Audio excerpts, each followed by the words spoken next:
So one of the things I want to talk about, or sort of start to explore a little bit more, is geographic references, which I do use in the book that will be coming out in 2025 around masala.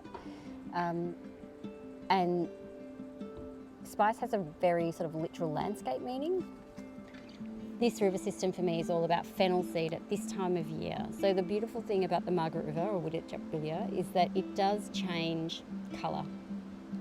Right at the end of November, which is the end of Camberang, just before we get into Birak, which is the hot part of summer, it gets this incredible green colour, and the green's reflected from the treetops and from the tannin runoffs into the river as well. In winter, they're darker and heavier, and you'll find the river's very, very brown. This time of year, changes colour and texture. To swim in, it's very, very silken. It's warm on the top and it's cool on the bottom.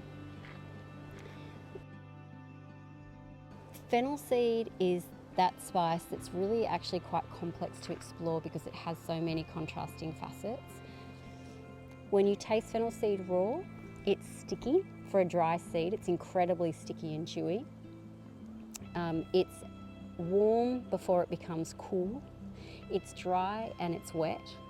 And it's structural, but it's fluid, just like a river system. When you look around this geography, what I see is the heavy structure of landscape. So things that are much more brown and earthy and wooded, that's kind of Cumin-Seed's role. And then on top of that, we have these sort of more fluid parts of the structure, which is like the tree arbors and the way that they move. It's the green in the river and the way that it wends. It's the heat variant, so that warm on the top and cool on the bottom of that river system itself, and its silken quality. Getting that kind of intimate relationship with spice and geography, it's not fanciful, it's incredibly useful. So when I think about fennel seed, or when you think about fennel seed and you think about applying texture with it, understand that it's going to move around the mouth just the way that a river moves around in its banks.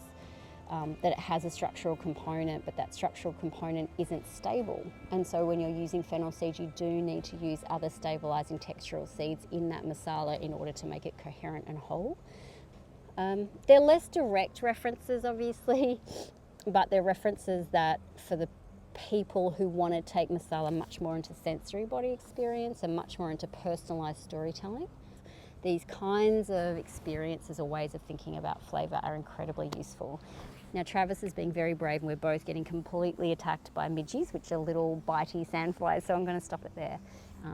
But yeah, a way of thinking about flavour that's not taste and that's not inside the kitchen space.